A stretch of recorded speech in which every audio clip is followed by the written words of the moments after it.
What's up, comic book fans? It's the Emerald Enthusiast of the Multiverse Musings Podcast Network. Here with a look at the McFarlane DC Multiverse figure of Superboy Prime.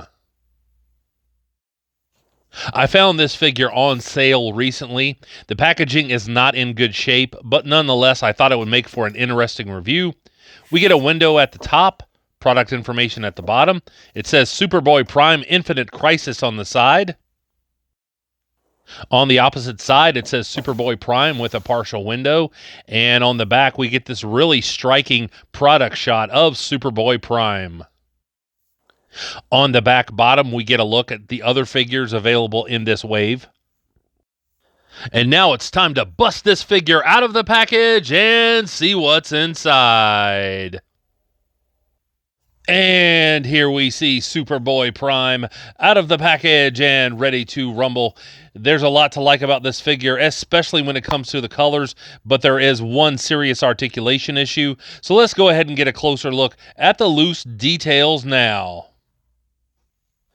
Here's a quick look at the flight stand, which is always something that I'm happy to see included with the figure. It does come with a peg base, so if you just want to have him doing a standing pose, you can certainly do that.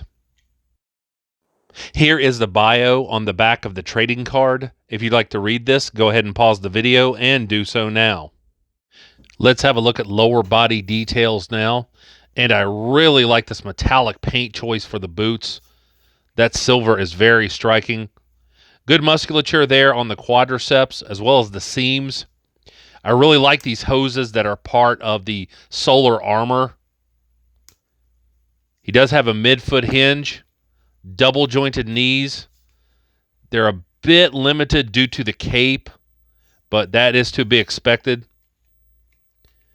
You can get him to kick forward pretty well, a little bit better than some McFarlane figures, but you still have to worry about that hip piece there. You can get him to step back, which I certainly appreciate that. And you can get him into a pretty deep side kicking pose with the articulation that is available. He's got this rubbery cape with lots of wrinkles sculpted in. It's not as heavy as some of the other McFarlane capes that I have seen, so it doesn't throw him off balance as much as the capes do with some other figures. I also like the way that it fits snugly underneath this silver armor piece that covers the trapezius. Let's have a look at the arms now, and I really like the way these hoses have been produced. I like the wrist gauntlets here. There's good movement in the wrist, although I feel like this figure really could have used an extra set of hands, like fists. The figure has double jointed elbows and a bicep swivel, but there's a pretty considerable limitation when it comes to articulation with the shoulders.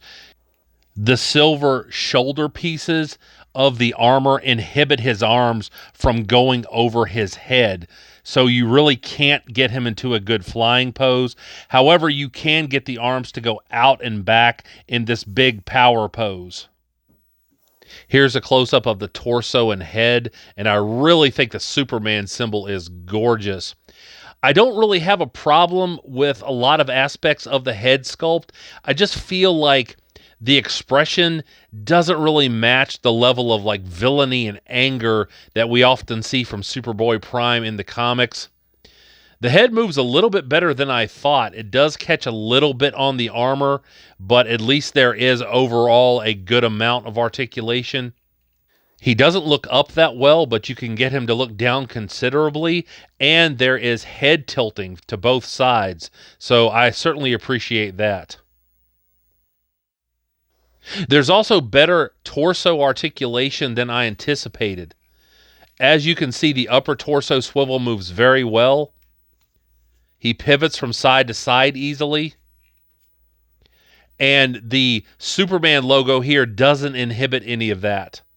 So this is a commendable torso design. I hope you have enjoyed this unboxing video. If so, please like and subscribe. Stay tuned for some articulation shots, and also remember to catch me on the Multiverse Musings vidcast, available right here on YouTube. And I'll be back to the internet with more comic book related content soon. But until we meet again, this has been the Emerald Enthusiast, and thanks for watching.